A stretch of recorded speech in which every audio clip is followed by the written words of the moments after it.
Welcome to Aquarian Anarchy, ladies and gentlemen, beautiful earthlings, greetings.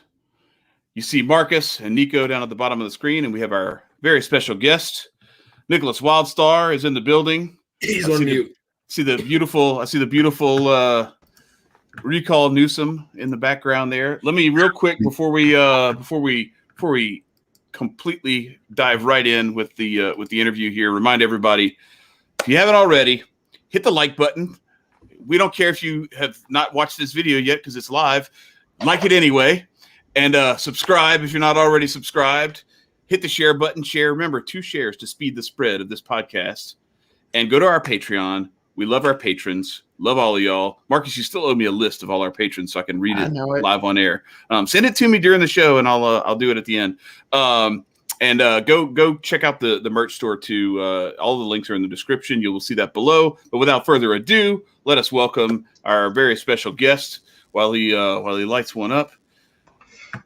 Nickolas Wildstar, welcome.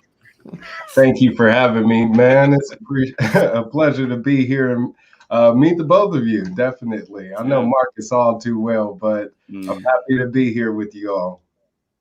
Most definitely. Excellent. Yeah, likewise. This is gonna be cool. So I will let Marcus kind of lead things because I know he set this up, and so Marcus, take it away, man. I've known Nickolas for a little while, and we've kind of crossed in a bunch of different circles a lot. For those of you that don't know his body of work, he's done a lot. He's been involved with libertarian politics, GOP politics. He's been involved with the Cal Exit movement. He I would consider him friends with my friend Adam Kokesh. That's generally where I first met him. And that's how I found out about him too. Yeah, right, exactly. And I've conversed with him over the last couple of years for appearances on Adam versus the Man, those kinds of things. And he's an interesting person. And one of the things that he is particularly interesting to me about is that he keeps himself very libertarian while also not necessarily working within the Libertarian Party. And I personally like that because fuck the Libertarian Party. You do too. right. So, I think I'm the only one left. I'm the only one still trying to fight the good fight in the party. But no, it's all good. Yeah, I appreciate that too. So anything that I missed, I know that you've done some stuff before you got into politics, Nickolas. But I know that you've done some rap, you've done some other stuff. Why don't you take it from there? I've given like a basic idea. Tell us about you. We need 8 bars at least. Right? No, just go ahead. Go ahead. Well, I am again Nickolas Wildstar, raptivist, politician, and of course public representative, since that's what I'm seeking to be, And Marcus is right. I actually am a longtime musician. I moved to California from Wisconsin to pursue a career in music, and was quite successful on it on the underground level, is what they call it. I have music in movies like Scary Movie 4. I have music on Amazon, Spotify, all that good stuff. And I'm still doing music now, but more so am focusing on using it as a tool to help get the information out there about political change and cultural issues, social issues, etc.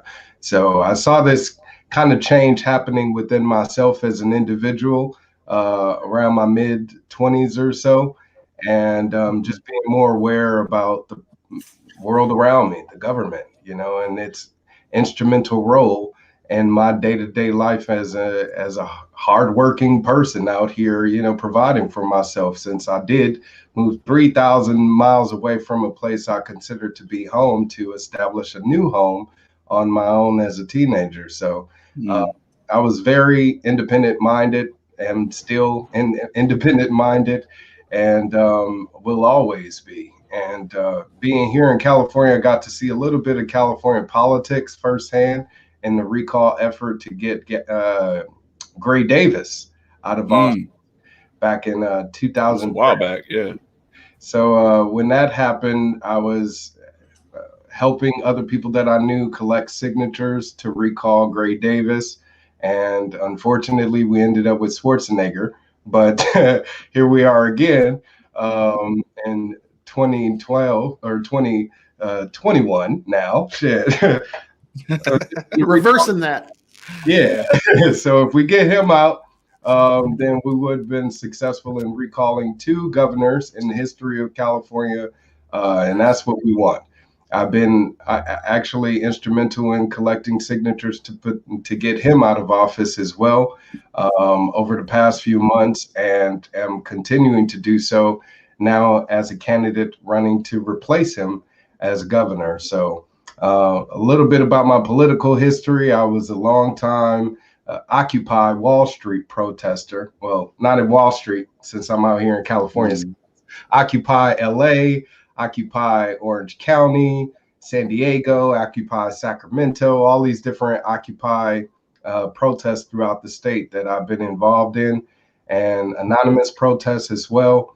And that kind of led me to learn more about Dr. Ron Paul, who I didn't know ran for president against Barack Obama, or else I would have voted for him. But with me being a Democrat, straight out of high school and always voting Democrat, he was the first person that I ever voted for as a Republican. So I had here in California, you have to register for that political party in order to have an opportunity to support a candidate in that party. So in the primary, when he was running for president, I had to register Republican, first time ever, and again voted Republican then. But I consider myself more so a liberty movement activist, since the main message behind Occupy was about freedom, limiting government's size and scope and influence, and of course expanding our freedoms as individuals. So it's sad that the message kind of got lost in translation throughout the years. Same with the Tea Party.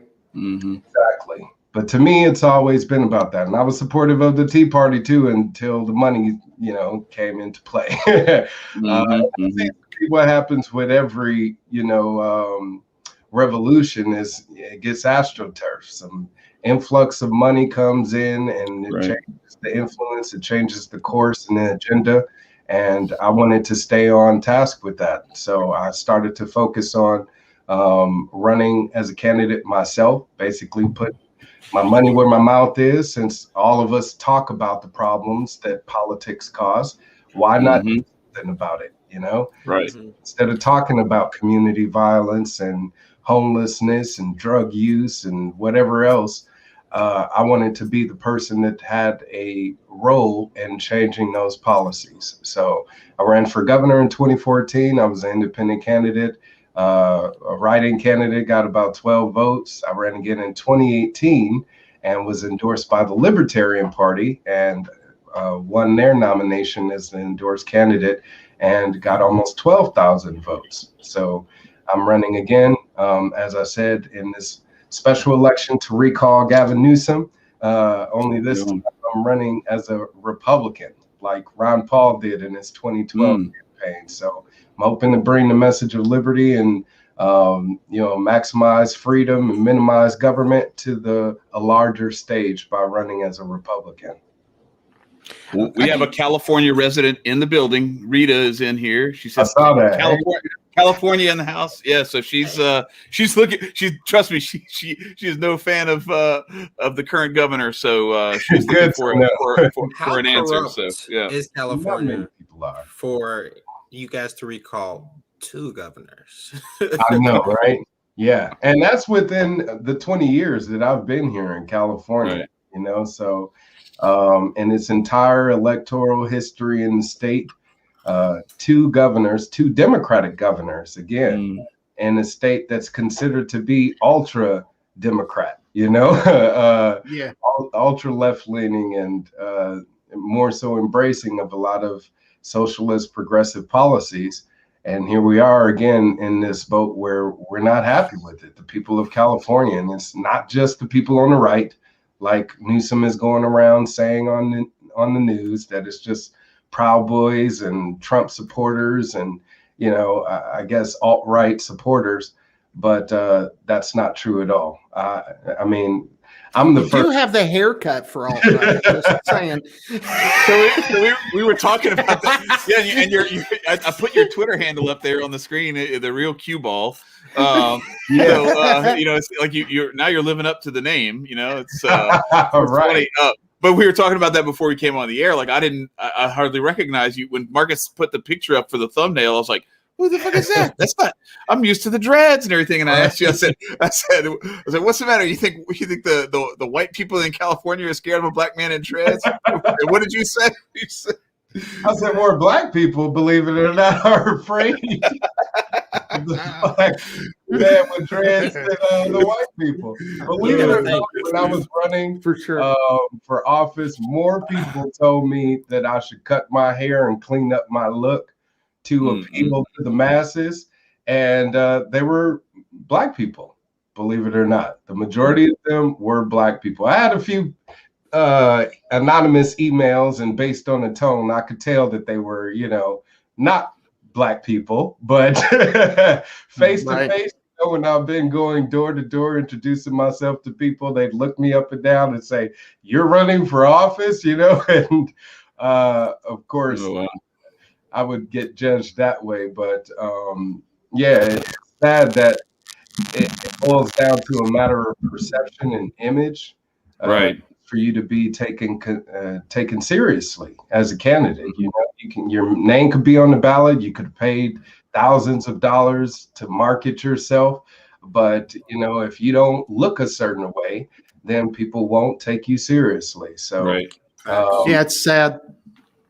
Yeah, and one of the things, you know, they've tried to get me to run for shit several times. I tried to run for coroner, and my hippie ass out there because I do have a degree in funeral service, but I'm not changing shit. They can kiss my ass, and that's why I'm never going to win. Marcus just said he endorses the establishment. I'm just saying, he said he's not changing shit. You know, so key. So I get all that, and that makes quite a bit of sense, you know, having to kind of, you know, because like, for instance, Adam wears what he calls his politician suit. I get that. I understand that you do have to appeal to grandma who's used to seeing the same thing over and over and over again. I get it. What made you decide to run in the GOP? As I said, being able to bring the libertarian message to more people.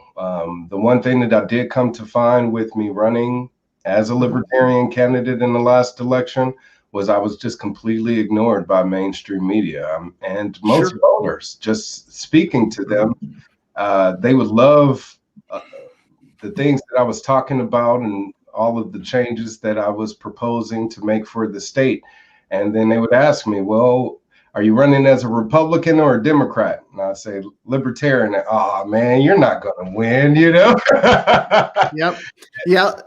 Automatically write you off as a lost cause simply because you're running as a third party candidate. Not only again, the average voter, but the media. You need them as an outlet to help reach the masses. So when it came to you know, polling and just news articles in general about the candidates that were running, I was barely mentioned. You know, it was either just by name or not at all.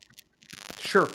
And the thing is, I get that, and I'm not, like I said, fuck the LP, because they flat out, you know, one of the things that you're going to face in any particular situation with the LP is you're going to have the LP attacking you because you know, maybe you didn't quote Rothbard right, or maybe you thought Milton Friedman was cool, or something. Maybe you made the mistake of quoting Rothbard, and they're like, right. And then the anti-Rothbard libertarians come after you, right? So libertarian, like I am, right. Yeah, us too, and so I get it.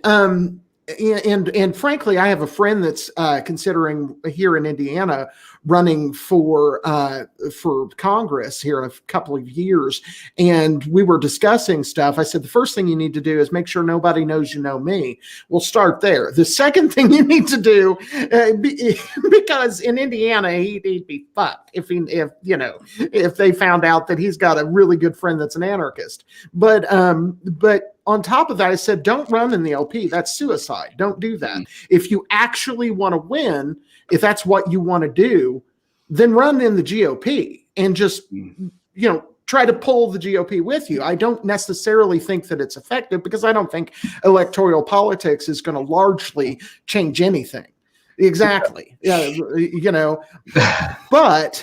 But at the end of the day, if you can push forward a narrative like it seems like you're doing to an audience, get that audience as big as possible, and you don't get a bigger audience than the GOP, even in California.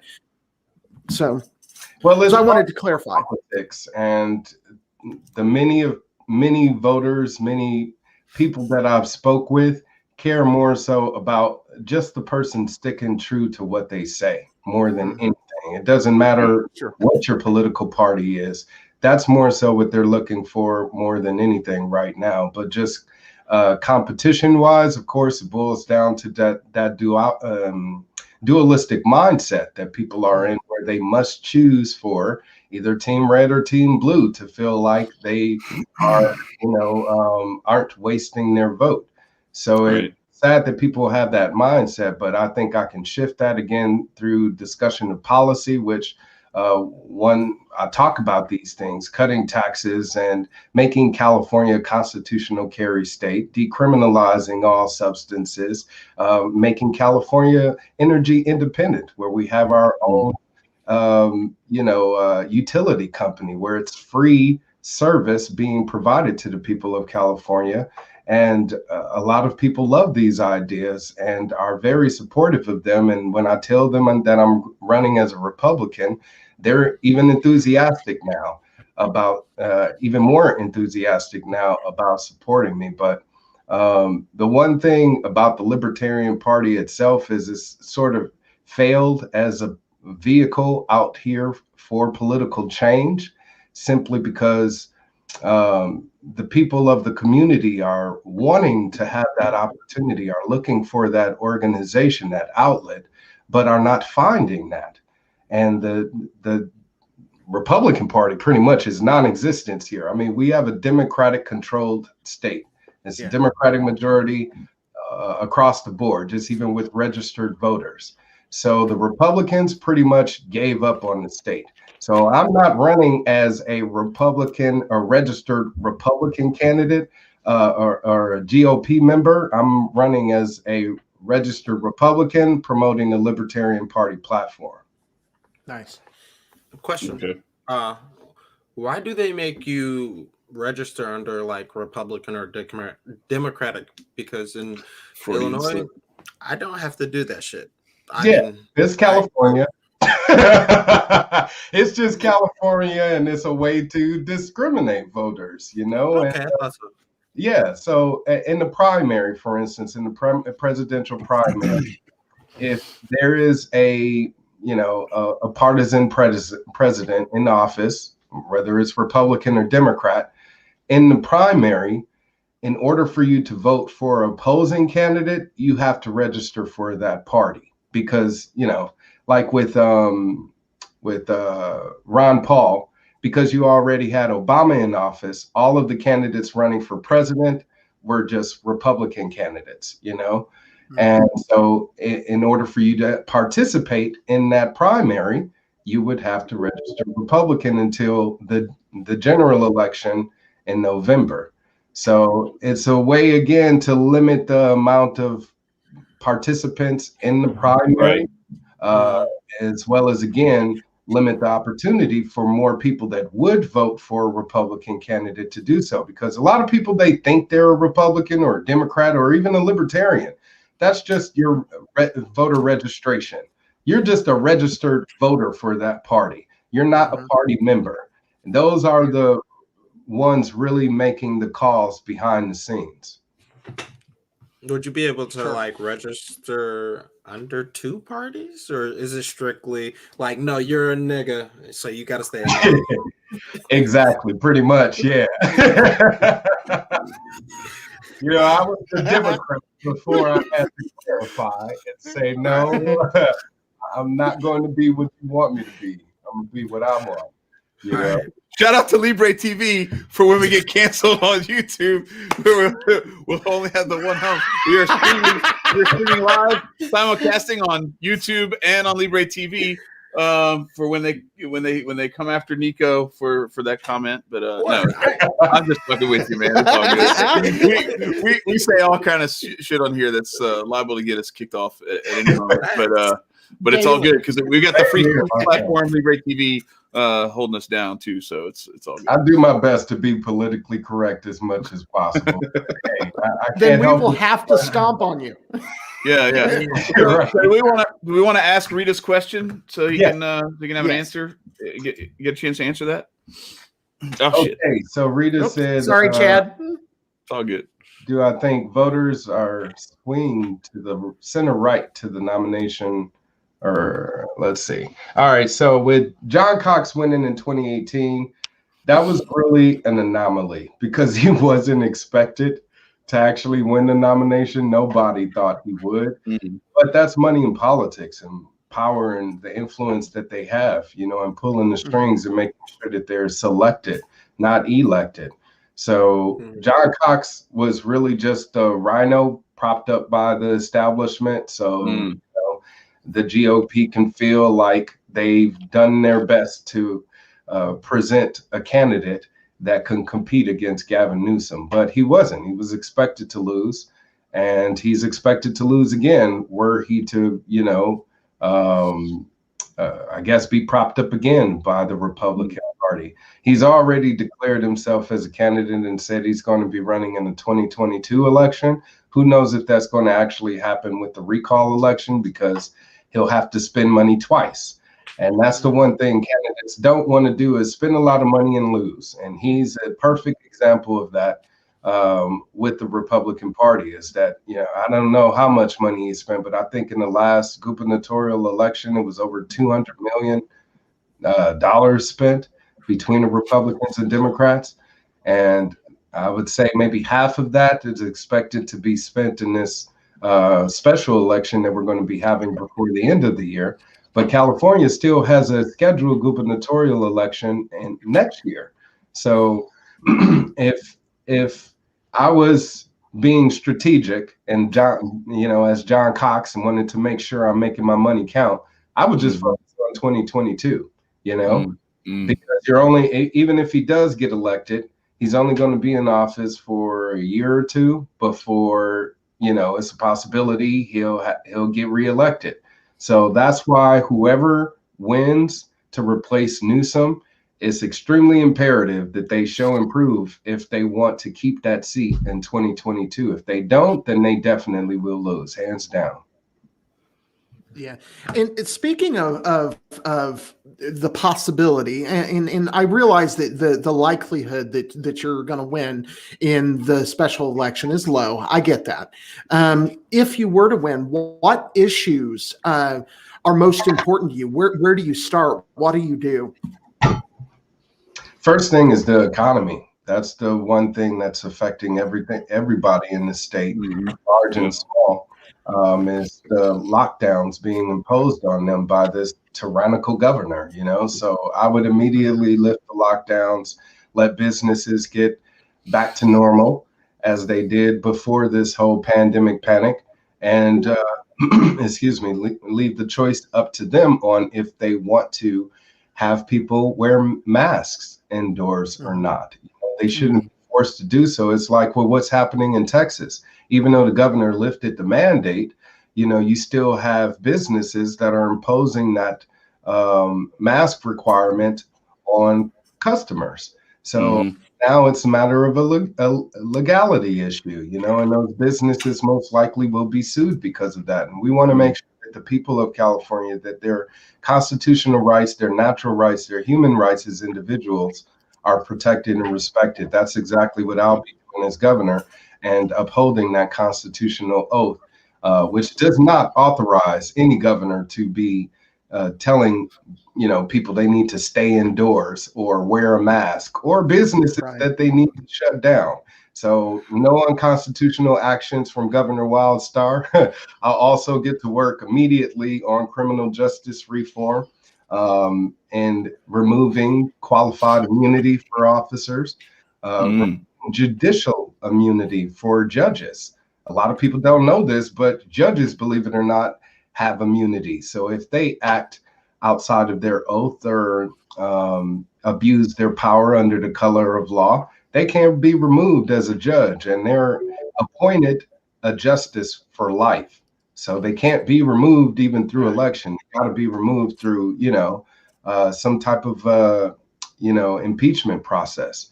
So I want to remove those extra layers of protection to, again, prevent police officers from posing a threat against anyone in the community, Black, white, Hispanic, whatever the case may be. We hire them to protect us. We shouldn't be in fear for our lives because of that. So qualified immunity, requiring for all law enforcement officers to have liability insurance. That way, if there happens to be an accident and it leads to a personal injury, they're paying for that out of their own pocket. It's not coming out of taxpayers' pockets anymore. And of course, also address the homeless issue, which is swelling out of control. And with many people right now facing possible evictions or loss of their own home through foreclosures, we want to make sure that they're protected as well. We don't want the homeless population to be even worse than it already is, which is the number one in the entire nation. So I'll be getting to work on building homes, 3D printed homes. These 3D printed home communities actually are being built right now in California through Rancho Mirage. They're building a community, spending, I think, $100 million or something like that to build commercial properties. But these would be public housing, one bedroom, one bathroom units, built less than 24 hours, cost less than $5,000, and they're self-sustainable. So it's like a one and done type of deal. So my goal as governor is to provide permanent solutions to our current economic problems that'll hopefully, again, outlast me if I were to be, replaced in 2022, and get the people of California back on the right track. So I have to do this because this person paid to say this. So thank you to Juanita for the $10 super chat. Yeah. So she says, I can't put this one on the screen because it's in a different chat from this. It's on our Libre chat. So she says, I have to read this. Gavin Newsom is a great governor, and he has created some great policies for California. Hashtag wear a mask. Hashtag masks save lives. Hashtag get the shot. Wait. And then she says, lockdown save lives. Then she says, will you confiscate AR-15s because assault rifles kill people? And will you open the borders so that immigrants can have a fair shot at life? So anyway, I'll just let you, and then we'll get into our questions from our YouTube audience too. But anyway, Libre, like I think we have an emperor over there in the Libre chat. But anyway, so do you have any answers to those questions, I sure do. Mr. Wildstar? The one thing about Newsom is he has done a lot of great things for California, and those policies I certainly will be keeping in place. It's what he's done wrong for California that I think definitely needs to be reversed. For instance, AB 5. It's a bill that he passed into law before these lockdowns that actually prevent people from working as independent contractors. So when we talk about joblessness in the state, that's a big contributor, is people not being able to work for themselves. And we had lobbyists for Uber and Lyft pressure us into passing Prop 22, which basically gave rideshare drivers a loophole so they could continue working as independent contractors. But everybody else is screwed. I mean, right now it's tax season. If you're an accountant, you can't work for yourself. You got to go work for H&R Block or another accounting firm. You know, if you're a roofing contractor, what's that? I said killing competition. Exactly. Kills competition. Yeah, I was going to say the rideshare stuff. I bet you it's not some little independent mom and top rideshare company that's paid. That this is for, Right. so that Uber and Lyft and whoever, you know, DoorDash and whoever else can still Uber Eats, and everybody can make their money Right. off the backs of the people they pay like $6 a day to drive around in a car. Exactly. But that's the thing, is when it comes to government dictating wages, they shouldn't be in that business at all. So I'll actually be repealing minimum wage laws in the state. And yeah, I mean, because I've spoken to a few homeless people and they said, I would love to work, you know, but minimum wage is racist. And it is extremely racist, and a lot of people are unaware of its racist roots and origins also. But just to cut the fat, I'll be cutting that. And I plan on making California a constitutional carry state. To me, a well-armed citizenry is one that is definitely one that is more protected, more safe, and more in a position to make sure that they're not being threatened, you know. And if you're a homeowner and you want to make sure that if someone breaks onto your property and comes into your home and poses a threat, that you're able to protect yourself. In California, we have laws to where you cannot buy rubber bullets because it's a liability issue. You cannot maim someone. So if you have an intruder in your home, you must shoot to kill. That should not be lawful in the state. Oh, wow. That's sick. Right, exactly. It's extremely sick. So a lot of people, while they think that we should be taking away guns from lawful citizens, law-abiding citizens, that would be absurd. The best thing to do is to make sure that anyone and everyone has the ability to protect themselves, and government isn't dictating that in any way, shape, or form. And I also plan on making California more open to immigration.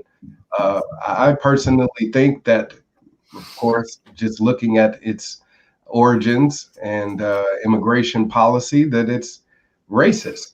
And I don't want to perpetuate that as governor. If anything, I want to make sure that California is not being discriminatory in any way, shape, or form to anyone, no matter if they were born here or not. So I will be making sure that the immigration process is easier, that it's cheaper, and since it's not mandatory, make it incentivized for people that are here from another country to want to become a citizen, you know, so they can reap the benefits of that. But also at the same time, change these social welfare programs that are a big attractor, and add a sunset clause to let people know that after 1 year, 3 years of you receiving, you know, government assistance, that after that point, you're on your own and have to provide for yourself. And that not only would be applicable to immigrants, that would be applicable to anyone receiving benefits. Rita is really going in on these questions here, so I'm just gonna rattle it off. Hey, look, she lives there. She wants got a voter coming, buddy. Like, you want answers? Are you ready for the truth, Rita? Hotep Daryl says, what's possible to be done about the 14% state income tax? Yeah. Cut it completely. I will be suspending it. There we go. So there's that answer, Daryl. You heard it. All right. So let me go. Let's try to find the top for Rita. So she says, where was it? Oh, what about housing? How can young people purchase a property to start a family? Because homelessness is terrible here. She's in Northern California, and she says AB5 is hideous. I don't know what. That was that law I said that prevents. Okay, that's the okay. The contractor. Yeah. I was like, Antonio Brown doesn't wear number 5. What are you talking about? No, anyway. So what about the because that is a big deal. Like when we're in this cycle of like debt and wage slavery through the Fed and through inflationary policy, and then the taxation and all these big entitlement programs and everything that we end up having to kick down the road, and kids end up paying for multiple times over. Right. The prospect of like owning land and owning something and really owning it is getting farther and farther, in the distance for a lot of people, because even if you buy something, you're still renting it with property taxes, and property taxes are through the roof in so many places. And so you have that, and then you have people like leaving the state and going to, like Texas and Arizona and other places to get away from California. What's the answer there? Cutting those property taxes that are scaring people away, and going to other states where it's more economical for them. Based on their income. And that's the hardest part for the people here right now, is that their income has been affected by these lockdowns. So you want to make sure that they're receiving as much financial reprieve as much as possible. So suspending those property taxes, since they've still been collected this entire time. They actually went up last summer, believe it or not. Gavin Newsom decided to raise property taxes at a time when people need to be putting money in their pockets the most. Mm-hmm. So I'll again be cutting that. You shouldn't have to pay property taxes on your own property. It's yours. You bought it, you paid for it. You shouldn't have to continue to pay taxes on that, period. Mm-hmm. But one other thing I plan on doing to make California more attractive to home builders, is alleviate a lot of the government red tape preventing them from building homes. There are many zoning laws and regulatory practices and permit fees, license fees that, these developers have to pay before they can even start building. And I mean, if it's costing them tens of thousands, if not hundreds of thousands of dollars just to break ground, then of course that's not going to want to, encourage them to want to build in California. So eliminate some of those fees, eliminate the regulation, give them the green light that they need to start building, and that'll hopefully cure or at least eliminate somewhat the amount of unaffordable housing that we have here in the state as well. If people have more homes available to them, that'll bring down some of those costs, and especially in some of the larger populated areas where they could use more affordable homes. Because when you talk about affordable housing, you're more so just talking about renters. The home buyers out there, the housing market in California already is unfriendly towards, home buyers, unless you have a lot of money.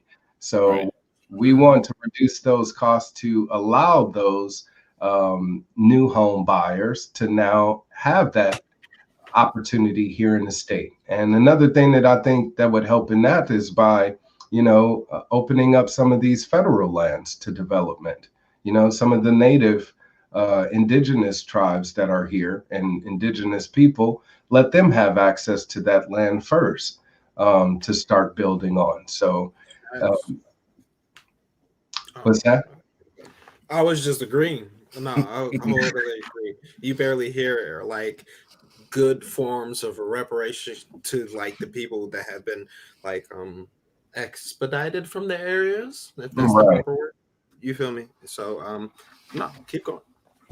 Yes, and that's what I want to do, is make sure a lot of the land here in California is returned back to the indigenous people of this land. And of course, open up an avenue for those disadvantaged people as well. And that's why I'm also proposing through my Gold New Deal to create a People's Bank of California, so we can actually use the People's Bank as a way for small investors to have access to loans that some of these big banks, refuse them altogether. that'll not only be for them to buy a home, but to also start a business as well. So this People's Bank of California will also be doing transactions in all commerce. So that will not only be Federal Reserve notes, but that would also include cryptocurrency and precious metals. We also would be doing banking for cannabis businesses and other drug businesses, since I do plan on decriminalizing. And right now, since that is, I guess, a violation of federal policy for them to do any banking, we're going to have our own bank here in California. Mm-hmm. Like credit union style model? Exactly. Basically. Yeah. And it'll be sounds like to me. Yeah, it sounds like to me you're what you're largely doing is just deregulating the shit out of stuff, and I think that which is good, because that means less. When people needs a lot less shit in it. I know that much. Right, for sure. We should deregulate all the shit out of everything. Right, and. But most people don't understand that when you say regulation, what that means is the government's in charge of it. It isn't that some, angel is up on top of something, regulating it, making sure that only the good people get guns and only the good people have this. And, it is simply only the government has control. And one of the things that you mentioned about homelessness, the deregulation on that, I think, could have a massive impact. One thing that I'm trying to think of who said it, but someone said that in Mexico, they don't have a major, in the countryside, they don't have a major homelessness problem. Yeah, Dan Behrman. You just go put your shit up in the woods, and like nobody fucks with you. Yeah, and the argument against that is, but they might have a house that is not to code on their electric. Okay, so a cardboard box is better. Your code. So right. So hey, look, those park benches have to be up to code, and the sidewalks and everything. I've been to San Francisco. I've walked around where you turn the wrong corner, and it's nothing but homeless people, and it's like all up to code. I promise. Yeah, like Marcus pointed out, would they rather people be living in a cardboard box or some of these tents? Tent cities that definitely look more hazardous than I guess a shipping container.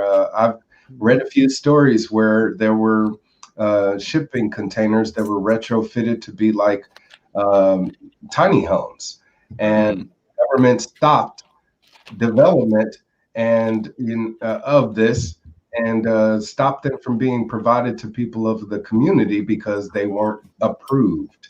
So that's another way that government gets in the way of innovation and stopping people of the community from actually getting involved and helping, solve these problems themselves, is by saying, well, we didn't give you permission to.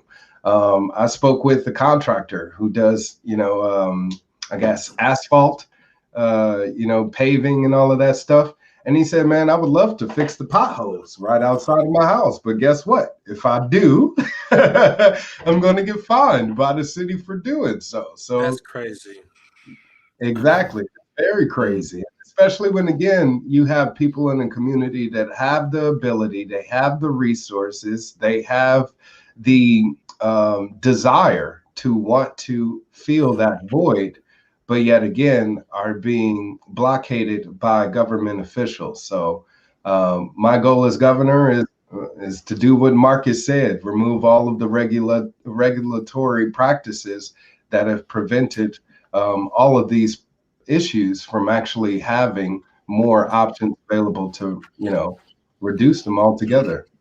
Mm-hmm. Other question. So you help homeless people with like their shelter and whatnot, but what about like reform and getting them back into like society? Is there any other plans for that?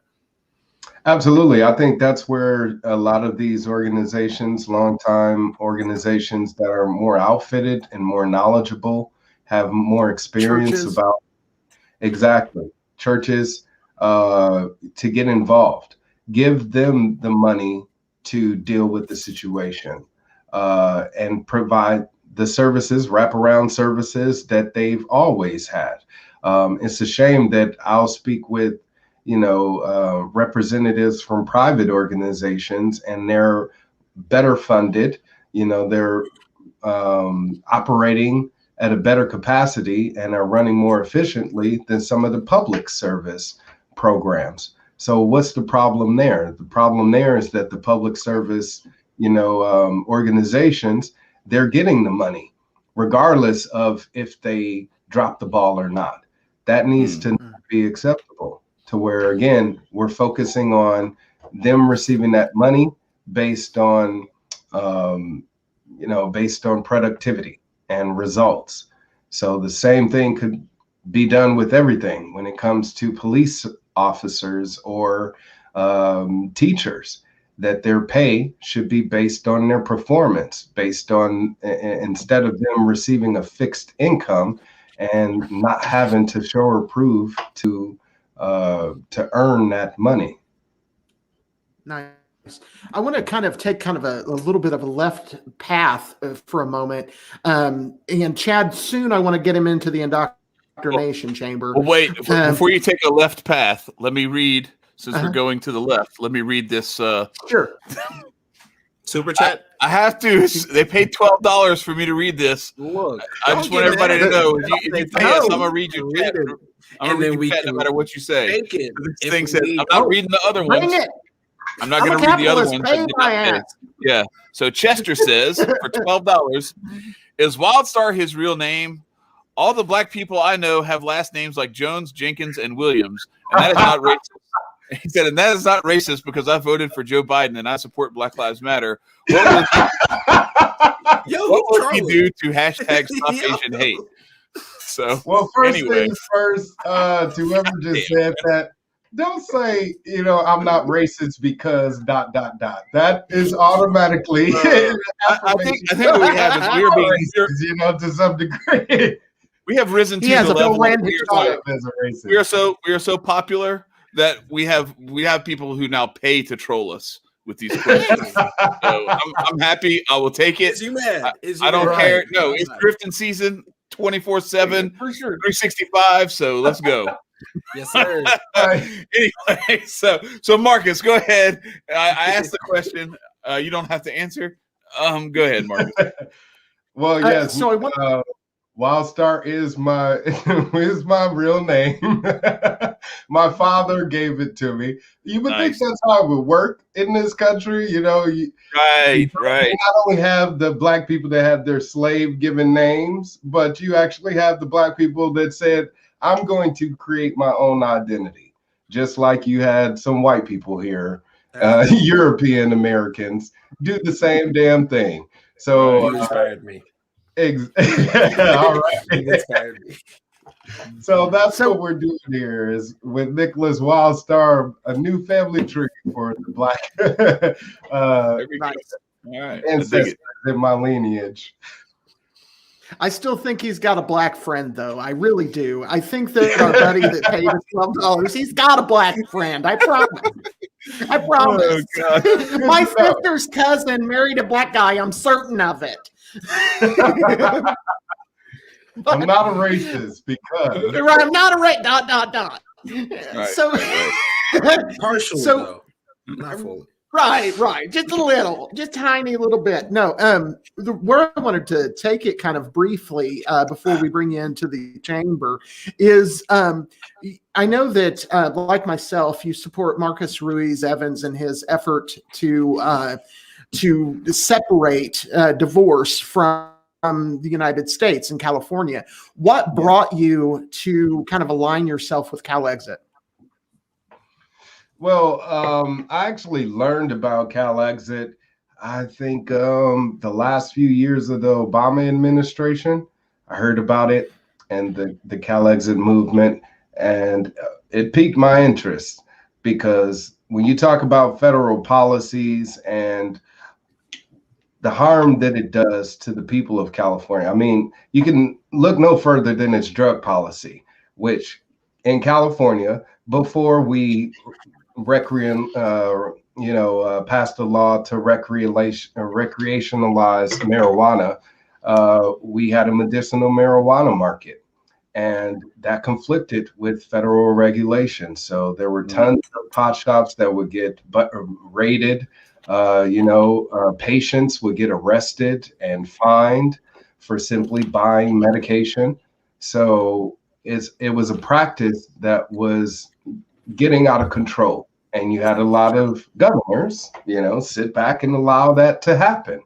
I'm going to be hardlining that to where if you enter the state of California and attempt to enforce a law, an unjust federal law, you're going to be arrested because you're in our territory now, and the laws are different here. Therefore, you have no jurisdiction.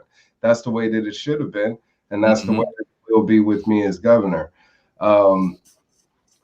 Excuse me, but it's crazy that, again, with the shift in regulatory practices, we see the shift in mindset as well. So with what's happening right now with the federal government, you have many people in California that are looking at their actions. Biden's now proposal to restrict, assault rifles and AR-15s, other guns, impose this block on guns, this nationwide ban that's going to affect the people of California, law-abiding citizens. Again, not only with guns or weed or sexual preference, or whatever sexual. I was corrected on that recently. I apologize to the LGBT community. It is not a preference, but it's sad that, again, I prefer not to take dick. But if I was alone for years, where does that come from, bro? I might, because it's a preference. It's a preference. Oh, Anyway, you guys are crazy. anyway, man, god damn. Oh. But yeah, So I want to ask you though about, because you were touching on this, and so like how ignorant do you think people are about like the concept of nullification? Like what you were talking about, like about California being able to say no, get the fuck out, and that concept of nullification. But then also like there's this clever trick, and they do it with people all the time. They're doing it now with this, where this shot is your pass to get on a plane, to go see grandma and grandpa, to go to a concert, to go to a football game again, or whatever the case may be, to go back to the mall.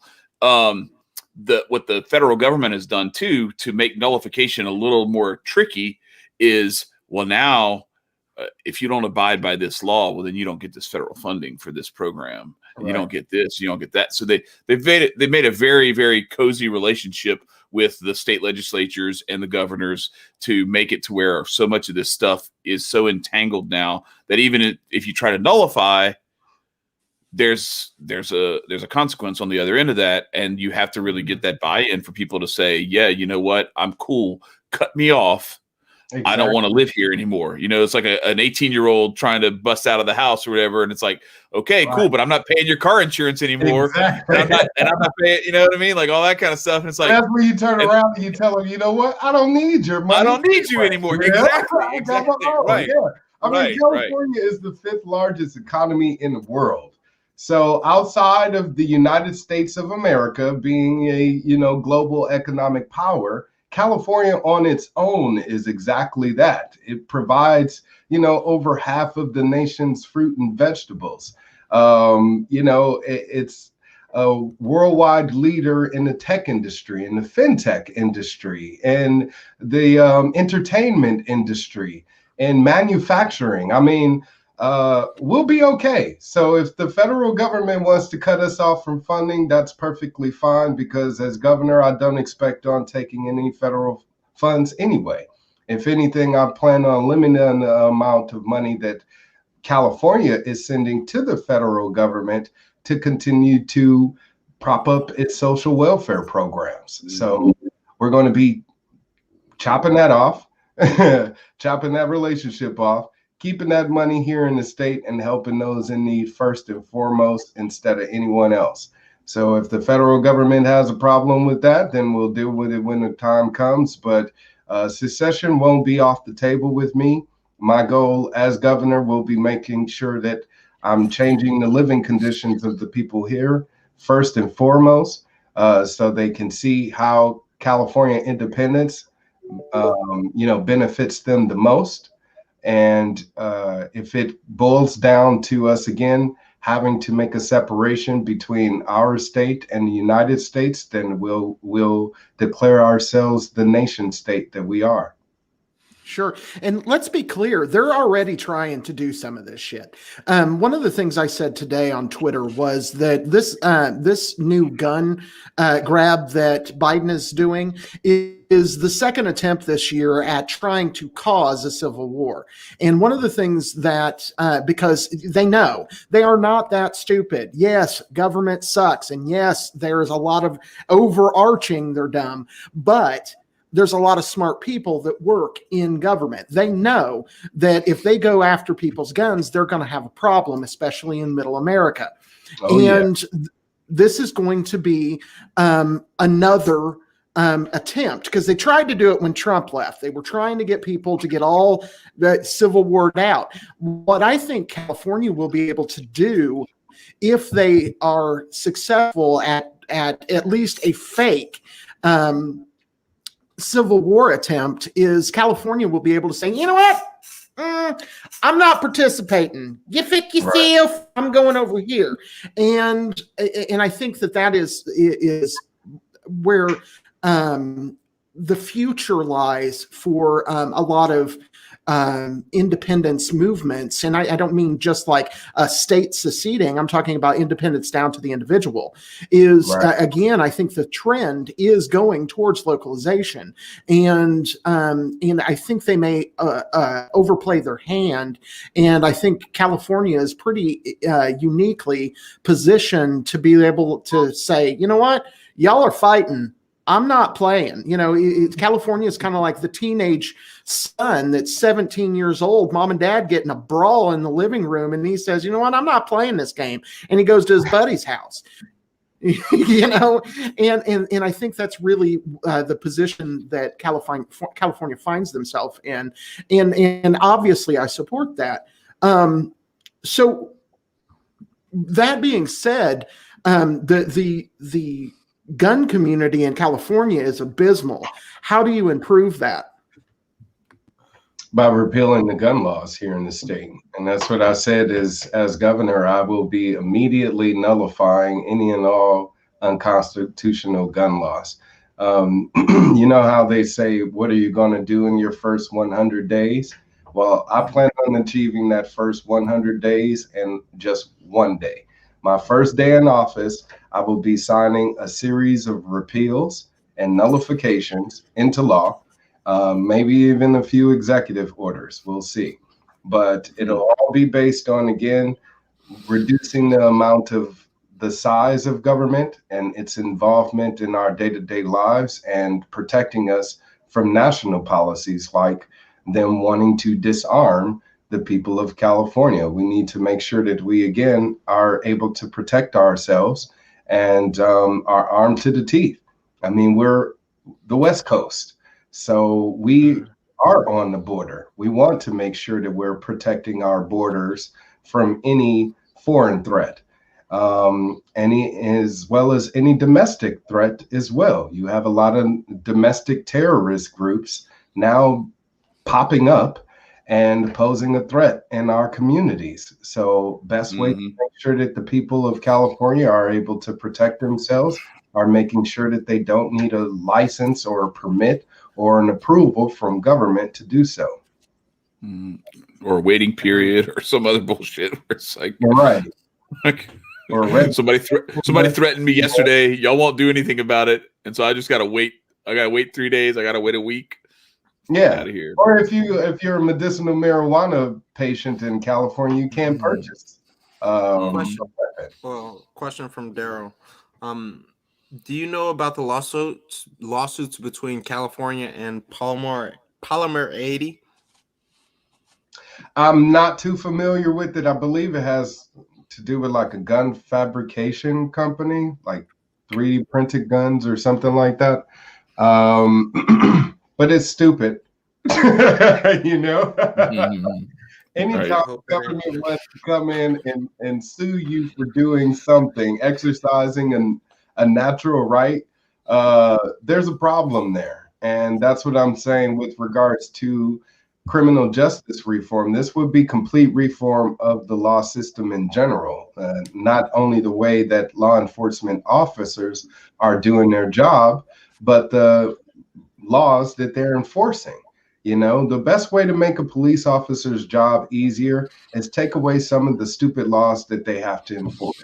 You know, forced interactions that are not necessary. Yeah, exactly. If I want to drive around town with no seatbelt, whose life does that threaten? You know, who does that harm? A policeman on a motorcycle who will give you a ticket. That's exactly right. It doesn't harm anybody. If I want to smoke marijuana, or if I want to, you know, purchase a gun to protect my family, whether it be from a gun shop or, you know, an independent seller, that should be my prerogative. And that's the way business should be done in California, to where private business should be between the purchaser and the person doing the selling. And that would be applicable to sex work as well. You know, there shouldn't be any sex work laws in California, and removal of that would make police officers' jobs easier, to where now they can actually focus on the people that are doing human trafficking and forcing people into sex work against their will. So people need to realize that more freedom actually creates a safer environment for we the people. Well, not only that, but just like the prohibition, organized crime rings that rose up out of that. Exactly. And the same thing that's happened with the drug war. You make it to where the sex work thing becomes decriminalized. Now you don't have this, because what happens most of the time is innocent people end up getting caught, whether it's like drug mules or the little kids with the shit on, you know, in their backpack or whatever at the corner, because they're trying to keep the cops off the scent.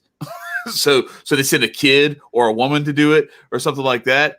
The same thing happens with this, where you have, when you make it to where the market is allowed to do what the market wants to do, then there's not as much of that premium, which then leads to, well, shit, man, it's so expensive. I'm gonna have to like, I can't recruit people, so I'm gonna have to just go and scoop people up.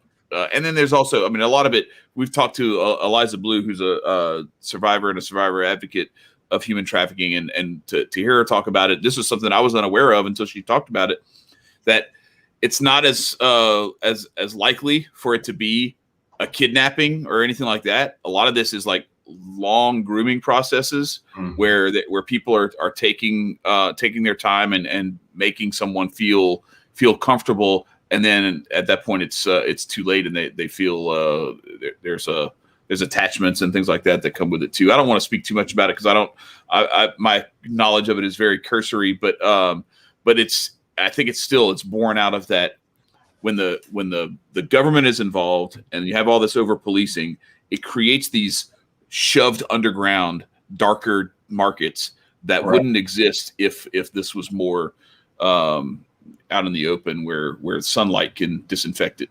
Right. The alcohol prohibition is a perfect example of that. I mean, look at what happened as soon as it was legalized. Then the criminal market went away, and the same thing happens with the with the marijuana market, with making it recreational, you know, or decriminalization altogether. Now you're taking away the black market for drugs, and are making it safer for consumers, you know? Sure. Well, I think that every market can show that. The thing is that this isn't without data. You can see the data everywhere. I mean, just straight up THC cannabis is illegal in Indiana, but the CBD market, I can walk in and be like, I'll take that kind. What's that kind do? Oh, it does this. Okay, I'll take that. I'll take that. I'll take that. You know, and if it was a sex work, you could go in and be like, I'll have 2 Asians, a black girl, and a white girl, and that'll do me for the week. You know, and oh my God. So now you're being racist. I know. Hey, I got a white girl in there too. I like to get them whites. I promise. But oh my God. But that's 2 weeks in a row, Marcus. I know. I'm coming for you again. I want to roll. But at the end of the day, that is what the absolute data shows. The more you inject competition in any market. And again, this goes back to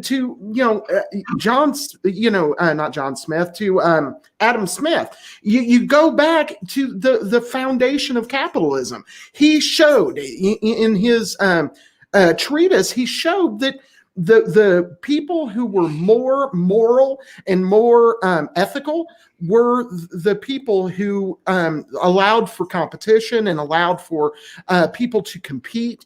And a lot of people want to say that the government can add and they'll protect. The only thing the government ever does is add violence. Nothing is made better by adding violence to the equation. Nothing.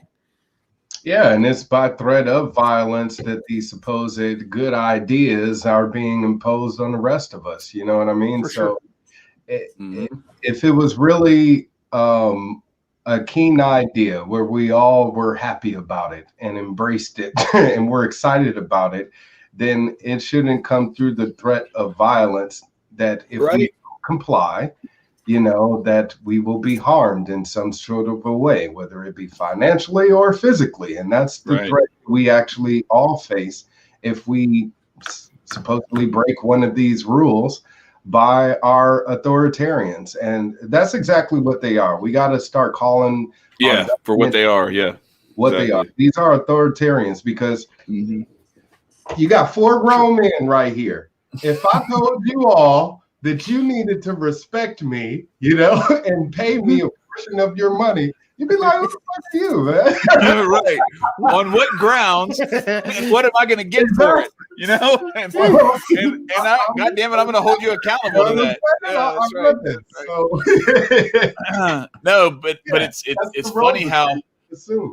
So to this idea of like the black market and then how some of the, it's really funny to me. I overheard a conversation at work this week where these people were talking about somebody driving like 4 hours away, but to pay $500 to jump the line to get this shot that some people want to get in line for. And I'm just like, I mean, look, knock yourself out, whatever. I started thinking, I was like, man, I wonder if I could make some money. Like my wife's a teacher. Like she's like, further along the line, maybe we could sell her ticket, whatever to get it. Like she's not getting it. She don't want it. I don't want it. But the thing is, then you get hemmed up. You get caught doing that stuff. Then it's like, hey, what are you doing? So it's like, well, what fucking difference does it make to you? Somebody took the shot, right? Like that's what y'all are trying to do. Y'all trying to mobilize sticking needles in people's arms. What difference does it make to you? Who gets it? If I gave up my spot in line for $500, why does it matter to you? But anyway, it's just funny that's where this stuff is. That when you create these, instead of it being like a first come first serve, now they have this. Well, it's limited supply, so first of all, we want everybody to have it. Everybody's got to get it, but we don't have enough for everybody to get it. And the people who really, really want it can't even buy their pass from somebody who doesn't want it to get it faster. That's why free market solutions would be the best option and not only now with this pandemic, but just all together, you know, making it to where more suppliers are able to provide the products directly to consumers. It doesn't have to be FDA approved. A lot of people assume that, you know, just because it's been approved by the FDA, that it's a great product. There are FDA products recalled every year, hundreds, believe it or not, that are recalled every year. So the FDA, hey, here we go. But even with the vaccine, you wouldn't be forced to just choose between the ones that are being offered right now. There would be other vaccine providers. Or there would be other possible remedies that would be okay that you wouldn't get banned off of YouTube for talking about. Like not bitching about a sniffle. Right. Not bitching about a sniffle is your first. But even if right. But even if you believe in all the level and degree to which this has been, we've been told to be afraid of it. Just the mention of the letters H and C and Q about 6 months ago would have gotten you thrown in Facebook jail, Twitter jail, and YouTube jail. You know, and now the FDA says it's okay, and the CDC says it's okay, and it actually might be good. The idea of like having all these different possible options and then letting people decide for themselves is just like beyond people. And then people think that like it's your responsibility to do something you don't want to do, so they can go out and do stuff that they want to do. Right. It's funny. But you don't get to say like, no, look, I'm just going to keep living my life, and if you don't feel safe, you don't have to go do the stuff, you know, like, but you don't get to tell me stay home because you don't feel safe. Yeah. I just had a debate last weekend, and I actually said that, you know, I was asked, or one of the questions asked was, you know, what would you do different than this current governor about the pandemic? And I said, make more products available to the public. Not only a vaccine, hydroxychloroquine or UV ray treatment. I even heard about ivermectin and all this other stuff. Yeah. Yeah, an inhaler right now has been developed by a doctor over in Israel to help treat. Oh yeah, I heard about that. The nasal spray deal or whatever. Yeah.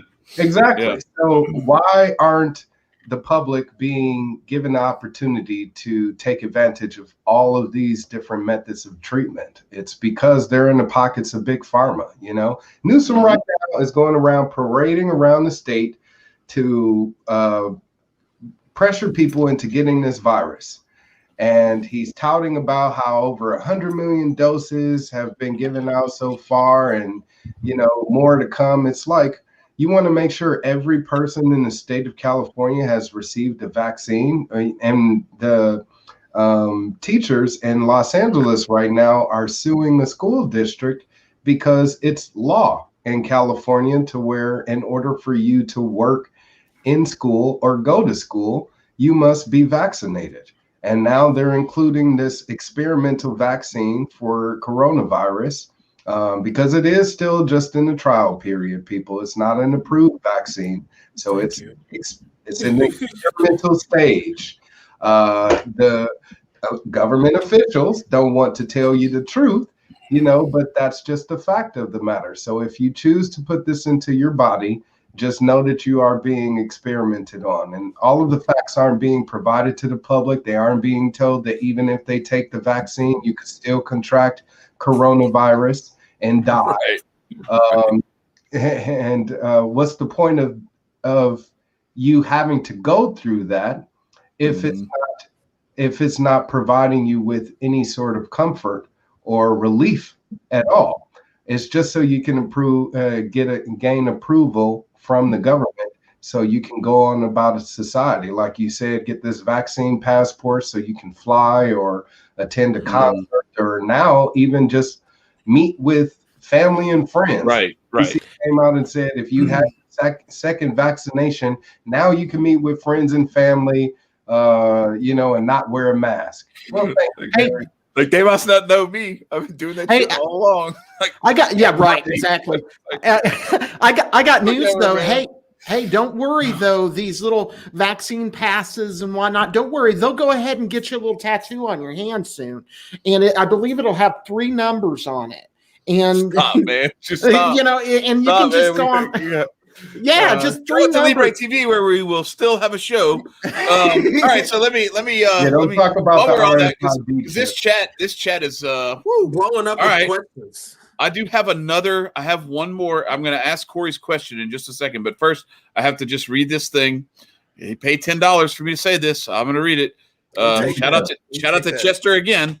Chester is begging to make sure that we know that he's not racist.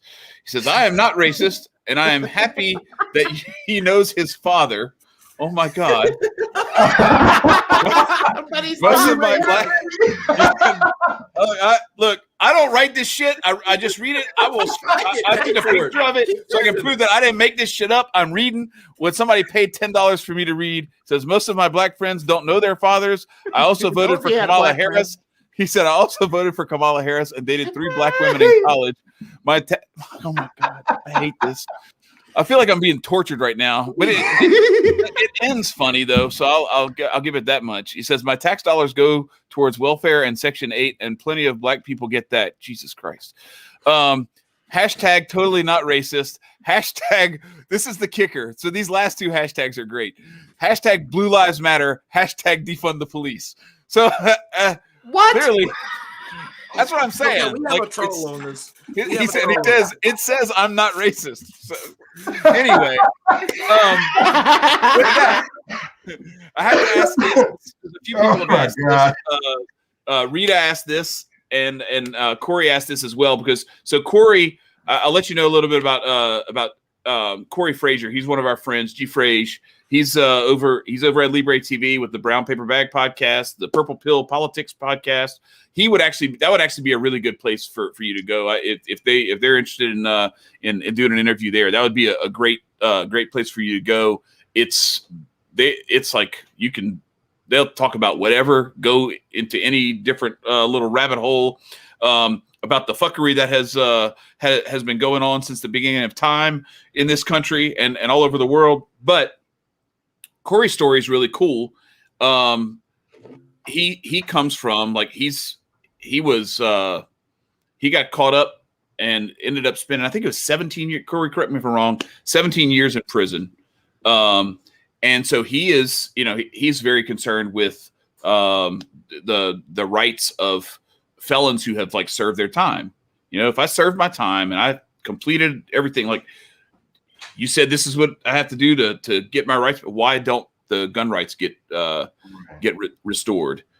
Someone who has paid their debt to society, so to speak.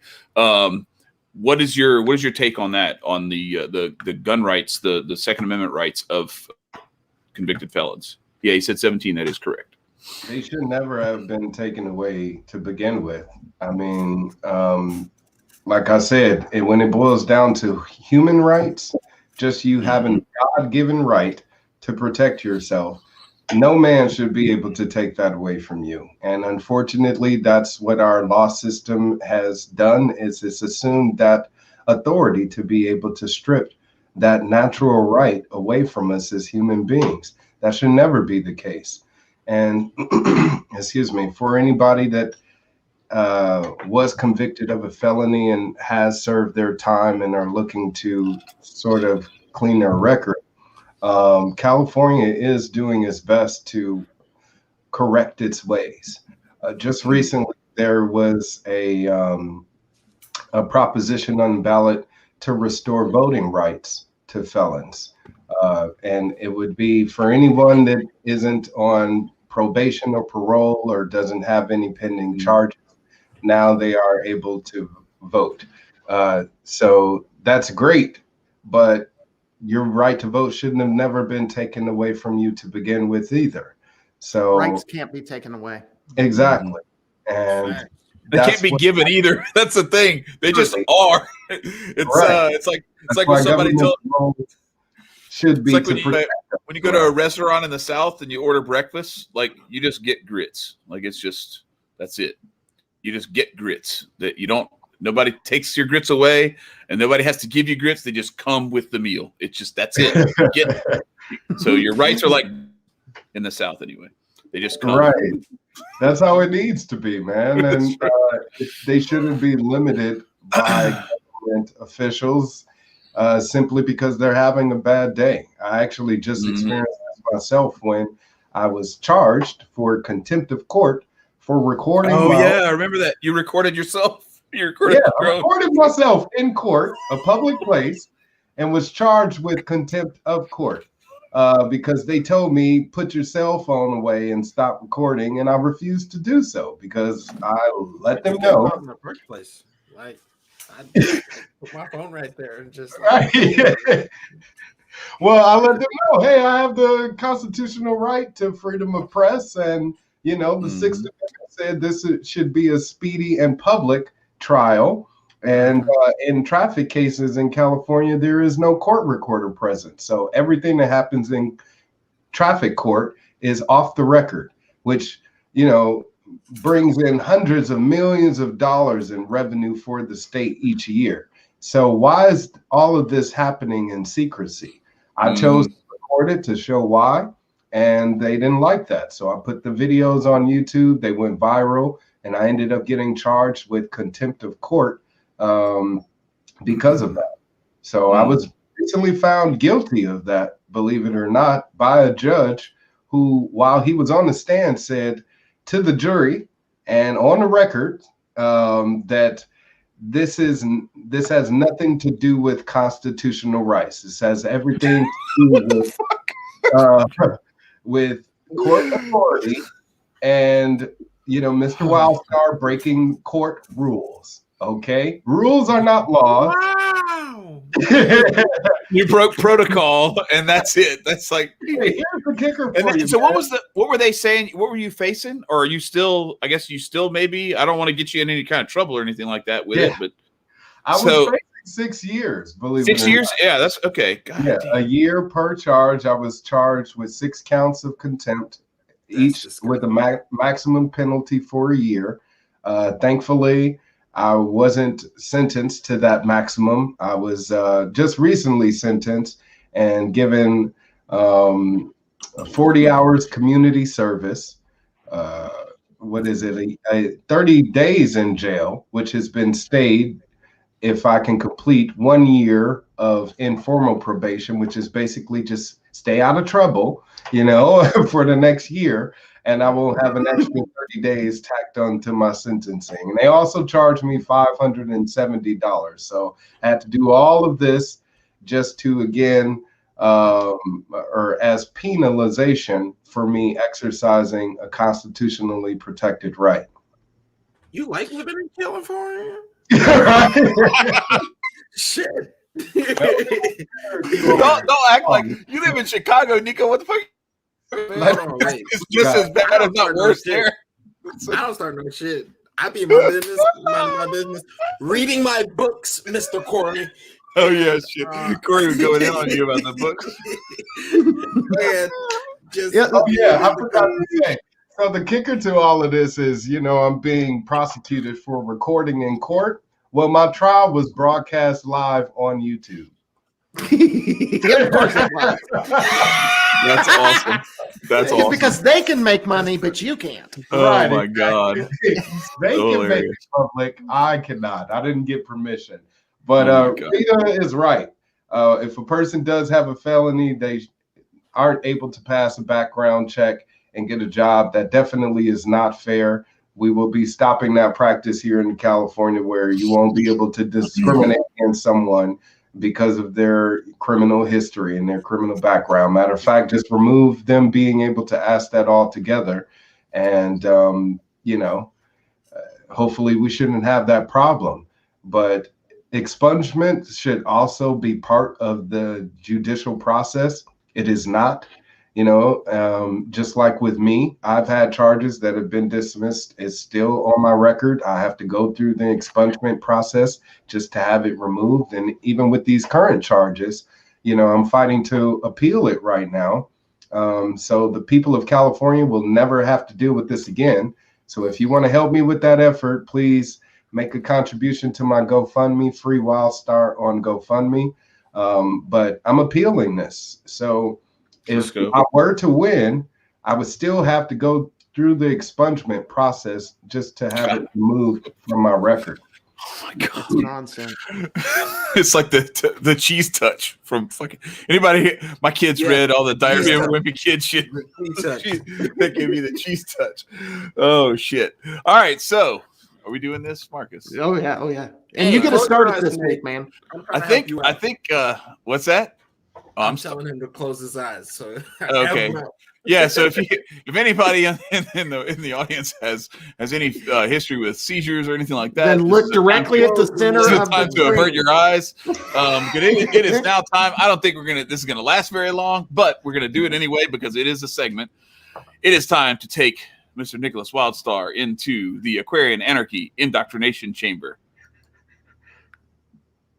Uh-oh. I feel like I have to make some kind of noise.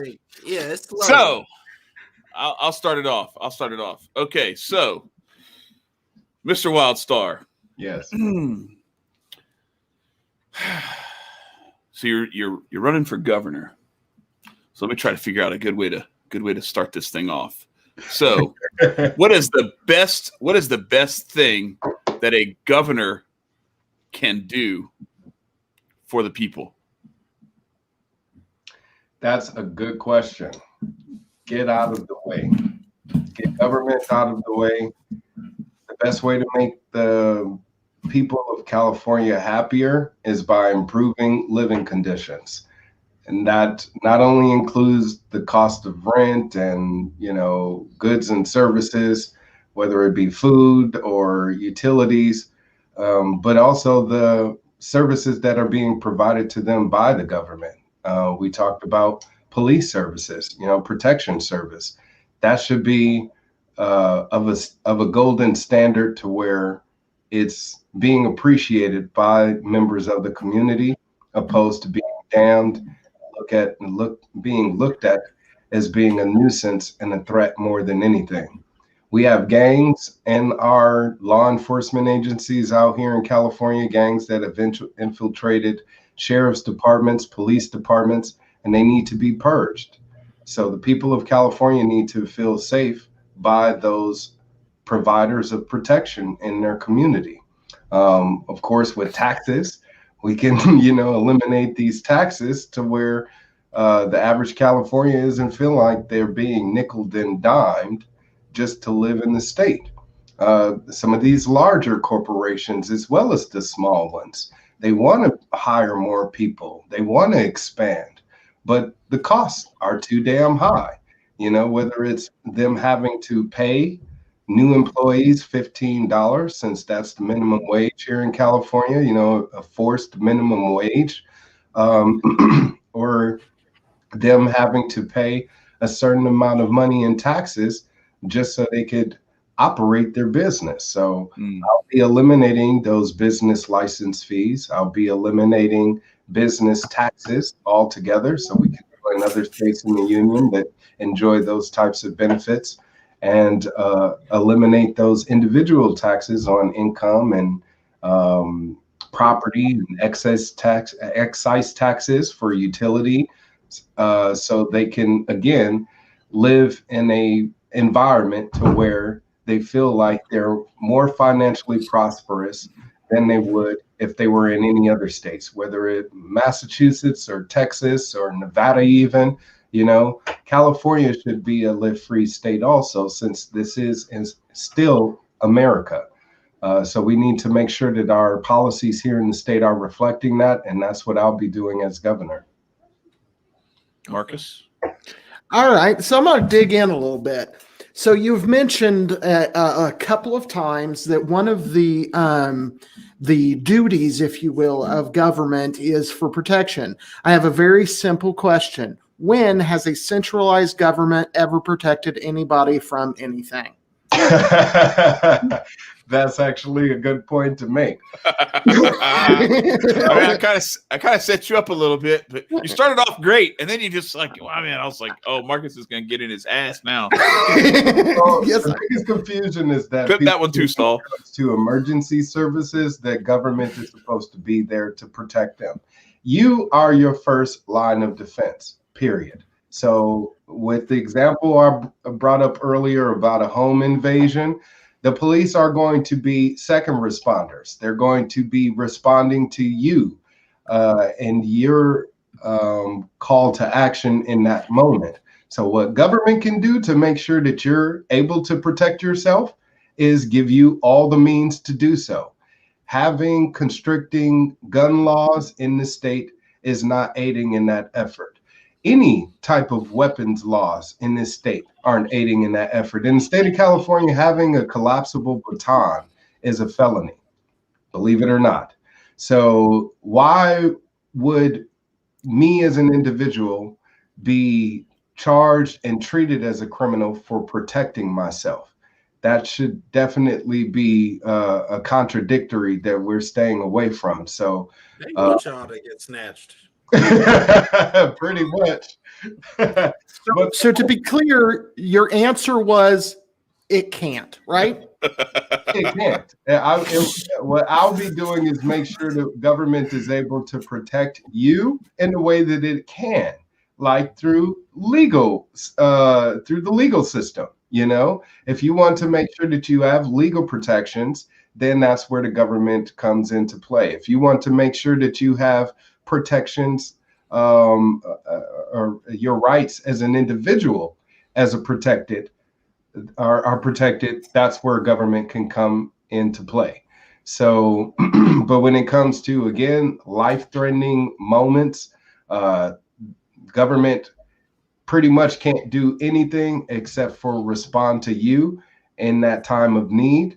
And I believe, if anything, a free market option would work better opposed to a more centralized one, to where you have more people to call in a situation, in an emergency, opposed to just one. Cool. Okay. Nico, you got something? Yeah. We'll work on it. So, as future governor, because you got to put it out there. Yes, indeed. What would your relationship be with federal government through state if California don't dip out? I believe I'll be a thorn in their side, because there are a lot of policies being proposed by the federal government, especially this administration and the last, that if I were governor, I would definitely be refuting. I would be refuting right now any proposal by the federal government to restrict any gun purchases or usage in the state. I would be refuting them on any mandates on masks or vaccinations or any requirements for them to obtain that in order for them to just work and provide a living for themselves. So if they're going to be imposing these regulations and rules on the people of California, I, as governor, have to make sure that I'm making a stand on their behalf. Excuse me, I'll probably be in the likes of, the governor of Texas or Florida or any of those seemingly rebellious states right now that are refusing to go along with the federal government's laws. So I see myself as being one of those individuals where I elected governor. Okay. I agree with Natasha. Yes, I do too. Serve no purpose. They're pretty much just like what Chad was saying, that overbearing adult that wants to dictate what you can do with your own body. And even though you're an adult now, you're like, hey, I pay my own bills. I have my own house. I have my own family. I have my own everything. Why are you telling me what I can and cannot do? And that's exactly what the federal government does, is dictate to us as adults what we can and cannot do. That should not be allowed in a free country, and especially one where we should be sovereign individuals. Well, I would argue that where they have been successful is with their friends in the corporations and in the media, the corporate media, For sure. is they have turned the overwhelming majority of the country and the world, for that matter, into very comfortable millennial teenagers who don't want to move out of the house and want to have their parents have them in their house until they're 30 and pay their insurance until they're 26 and all this other kind of stuff. That's how we get all these laws. It's like we are engendering this generation of kids that are coming up, and I'm doing everything I can to raise mine to be different from that. But unfortunately, it's been a very solid effort on their part to make everyone comfortable in not being that rebellious teenager. They what they've created is the teenager who wants their freedom and all that stuff.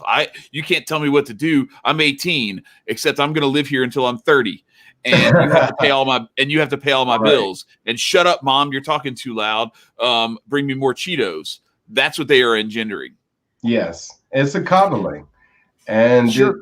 it started with this generation, to where we've been kind of conditioned to believe that the government should be there to support us and prop us up and make sure that we have all of those provisions that we need in life.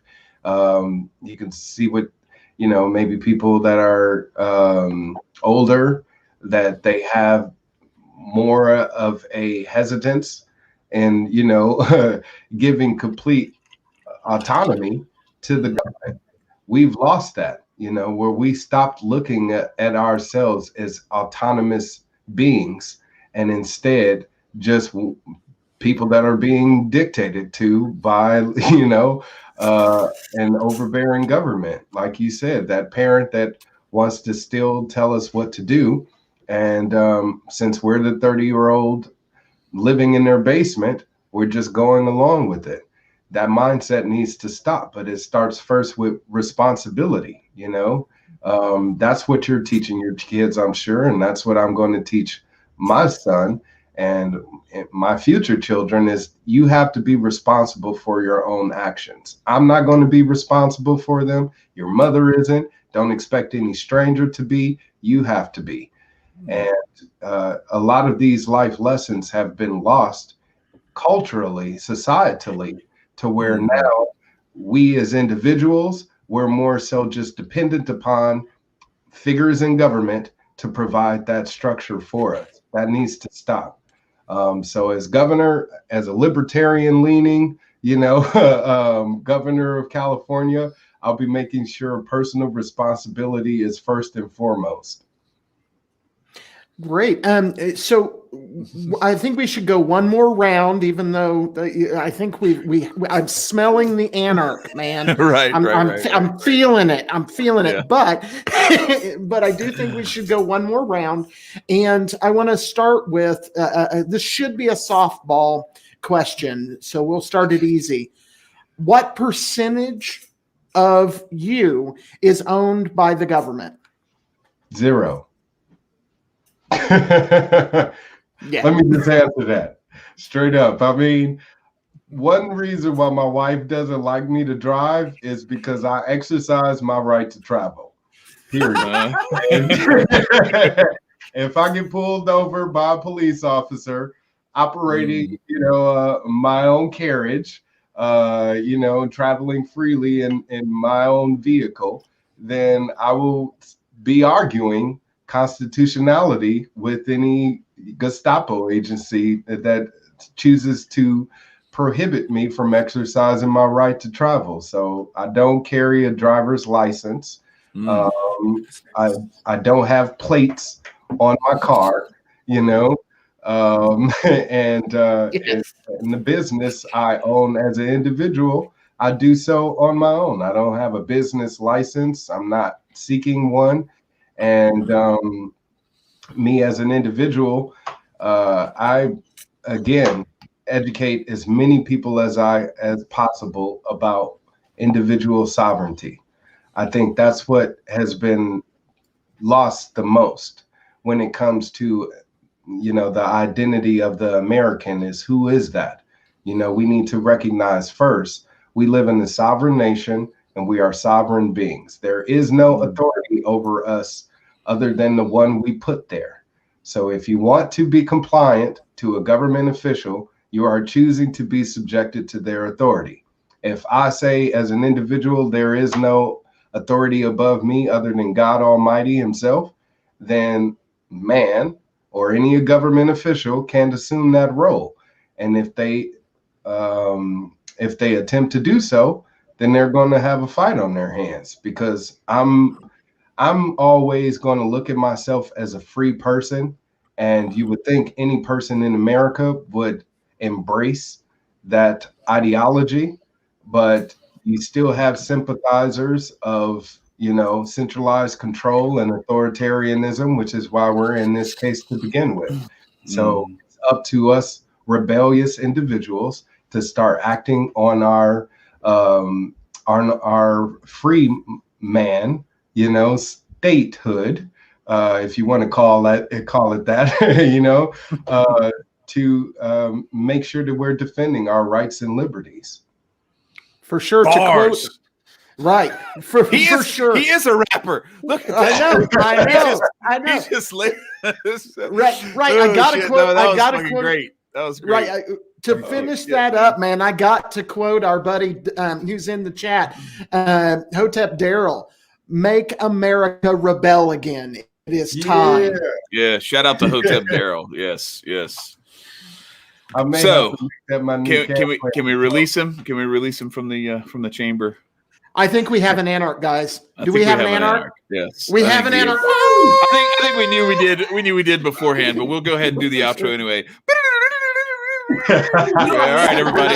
You don't gotta give everybody a seizure every time. All right, I'll get it. I promise I'll have one next week where it won't be the spiral. So, Dutch posted a 1 in the chat. That means yes, you have succeeded. All right, so I have to do this though. Because Chester donated another $10. So now keep him coming. I'm starting to think. I don't know who Chester is. I don't know who Juanita is. It may or may not be the same person. I don't know, because the questioning was very similar. I don't care either. The money is good. Bring it in. Keep it coming. I think it may or I'm suspicious that it might be John Lemley. I don't know. This sounds like his kind, but I don't think so. But we'll just see. Anyway, this one says for $10 again. Will you force the people of California to follow the science and take the safe and approved vaccine? We need to protect each other. Hashtag take the shot. Bro. So I think because of the language, like I have to think that like this is definitely like some high level trolling. Yeah. There will be no forced vaccinations in the state of California. There will be no mandates on anything such as that. I don't think people should be forcefully or be forced to vaccinate themselves. I don't think they should be forced to obtain insurance. I don't think they should be forced to pay any certain fees just to earn a living for themselves. It's just absurd. I mean, the government that we have is backwards and antithetical to libertarianism and freedom and justice for all. If you talk about life, liberty, and the pursuit of happiness, and those words that are in our, document, that created this country, what is reflective about our government today that, exemplifies that? Hardly anything. You know what I mean? So if we want to get back to making sure that we have a government that's reflecting those words, then we got to make sure that we have sworn officials that are upholding their oath. And that's what I'll be doing, is making sure that I'm not acting outside of my constitutional oath or constitutional authority as governor. Nice. It'd be a definite step in the right direction, if nothing else. One of the things I've said, and we're probably needing to move towards closing down, guys. But one of the things that we look to do with this particular podcast is bring people together. You talked earlier about some of these unification kind of ideas. Bringing people together is definitely going to be our way forward. And one of the things that I've said is that I want no government. I don't believe in government. I'm an anarch. I don't believe in it. I don't think that it's real. I think it is nothing more than force and violence, and that is what it is. But if we can meet at the Constitution, that's a hell of a good place to start. Right. If we can Right. And there is the Constitution is still up. full of some fuckery, but right. at least it's a lot less than what we have right now. Right. So, like Margaret said, it's stepping in the right direction in a big way. Yeah, right now we have a government that is acting outside of the rule book. You know, I just want to make sure that we stay compliant to those rules, period. And it's a matter of making sure that we're holding our government officials accountable. But how are we going to be able to do that when they're acting, they're acting wildly without recourse? So best way to rule them in is get in a governor like me. So let me, if I may, bring a sports analogy in to kind of give you my feel for like how I think this whole thing. I gave my millennial living in the basement analogy before. This is a different way that I like to look at it. So I think this rule book, much like the rule book of the NFL, is a tool of manipulation to rig the system, to rig games in a certain direction. Every time you come up with every time there's a new rule that they put in place, like the CTE stuff, where they started, regulating like hits to the head, and they started doing the stuff with protecting the quarterback. Have you ever noticed how like oh shit, Nico just dipped. Come back, Nico. Where did he go? All right. Just continue. He'll come back. Okay. I'll let him in. Big brother got him. He might have just had to go. Nico. Oh no, he's back. All right. So let me. All right. So real quick. Whoops. Slide you over. No, you're good. Okay. So you start. Have you ever noticed how these rules are it seems like they're kind of arbitrarily enforced, and it seems like Tom Brady gets a certain treatment. Michael Jordan got a certain treatment. Peyton Manning got a certain treatment that, Andy Dalton or Cam Newton or Deshaun Watson or Johnny Manziel or whoever, doesn't quite get that same level of treatment. And I just think that some of this stuff is those rules are they capitalize on. First of all, the NFL, what they did was they made those hits that paralyzed people and put people on the path to the CTE side effects. They put that stuff front and center. They marketed that shit. And then they used it as an excuse to make some rules that they could manipulate the outcomes of games with after they used it to advertise the league. So I think in the same way, government will do these things where you have some of these agent provocateurs, and you have these little things, this messaging and this marketing and this little nudge in one direction, nudge in another direction, where they kind of channel us like cattle, in the direction they want us to go. And then when some idiot acts up, then they come down with the hammer, and now all of a sudden they've got the solution to the problem that they created. Right. And the solution to the problem they created only affects the people who don't already have a bunch of money and a bunch of power. Isn't that amazing how that shit works out? So that's my little metaphor for like, I say, I understand, I get where you're coming from, and you're running for governor, so I get that you have to say things a certain way, but I say burn the fucking rule book. I'm with you on that rule book. What I'm doing, I get yeah. The rule book right now is this fucking big. Yeah. I just want to get it down to the 5-pager. It's supposed to be. Right. That way we can a touchdown is 6 points, an extra point is 1 point, that kind of shit. I mean, that way we can see how just the basic rules benefits us. And if the basic rules still have some application and some need, then why not leave them be? But if we see how just the minimum rules are still causing an imposition, are still causing barriers from people from being able to be as prosperous as they can be, then it needs to be reduced further.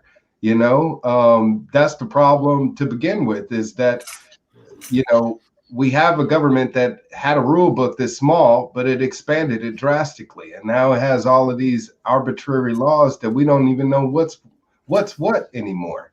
So just getting back to the basics is going to be beneficial to the people of California. And that's what I plan on doing first and foremost, is just minimizing government, limiting it to its ability, to its constitutional authority.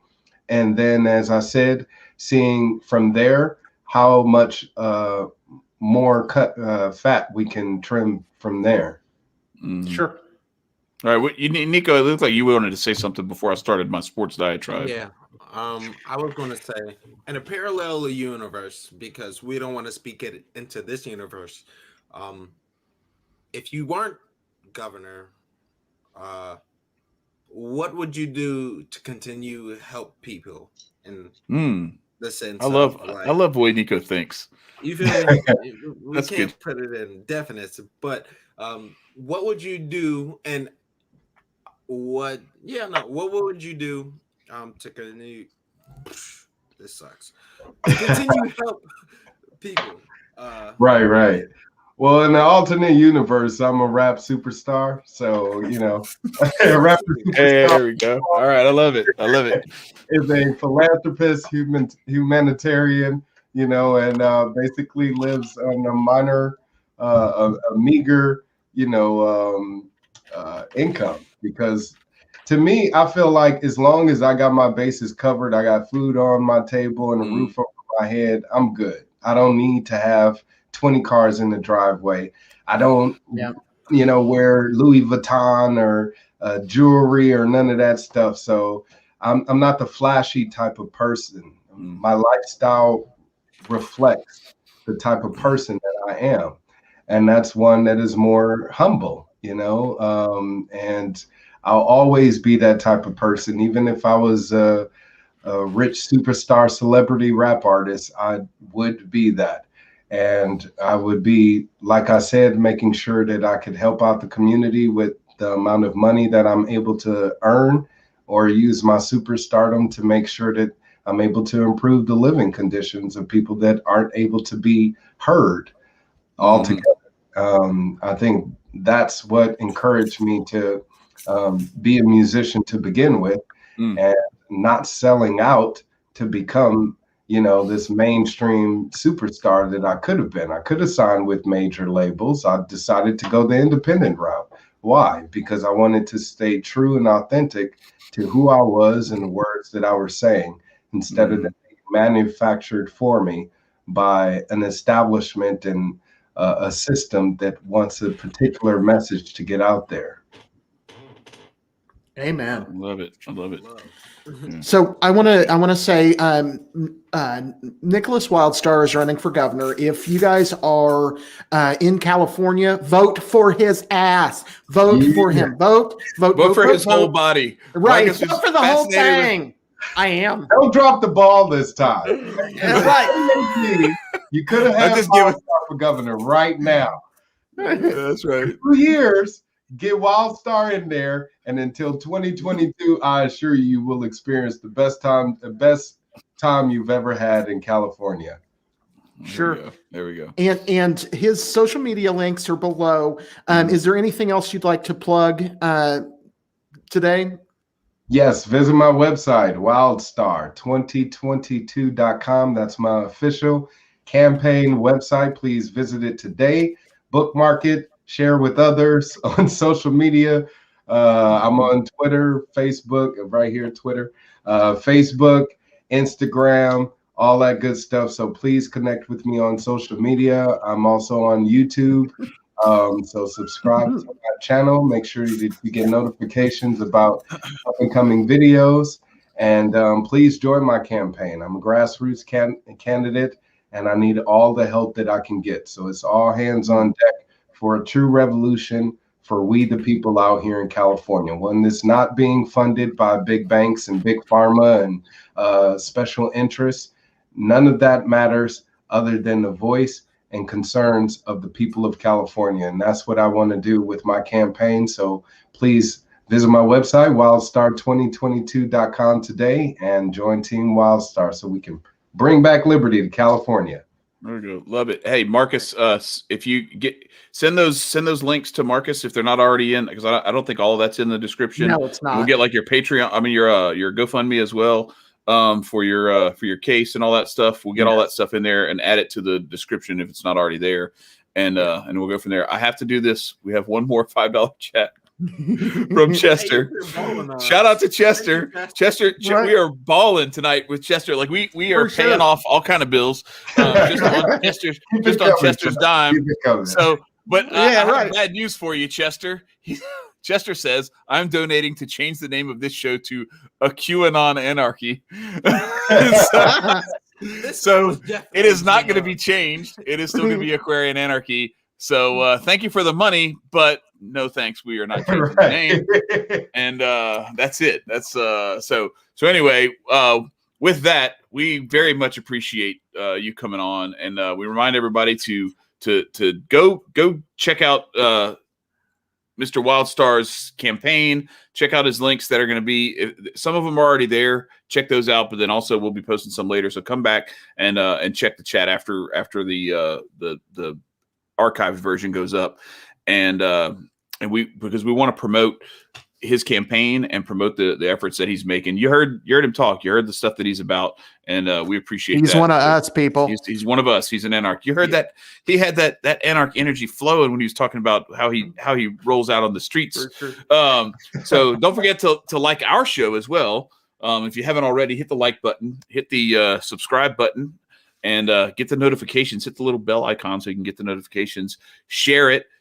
Share our Libre version as well. So that we can get some more traffic to Libre TV. Shout out to Saul G and Corey in the building. And then finally, go to our Patreon and to our store and buy some merch. You can get this shirt, the I Vetoed shirt. It's for all those people who put the I voted buttons on. I vetoed. I either don't vote or I vote for somebody who probably doesn't have a chance at winning. But it's just my middle finger to the man to say I'm not voting for that shit. So yes, so we appreciate everybody coming in. We love all our patrons who are already patrons, but if you aren't already, go to the Patreon and join. We have a killer chat in there, thanks to folks like Halima and Tim and Daryl, and I know I'm missing somebody. Shit. That's the primary players. I think that's the primary folks who are in their chat and everything. But anyway, Nickolas, man, huge thanks.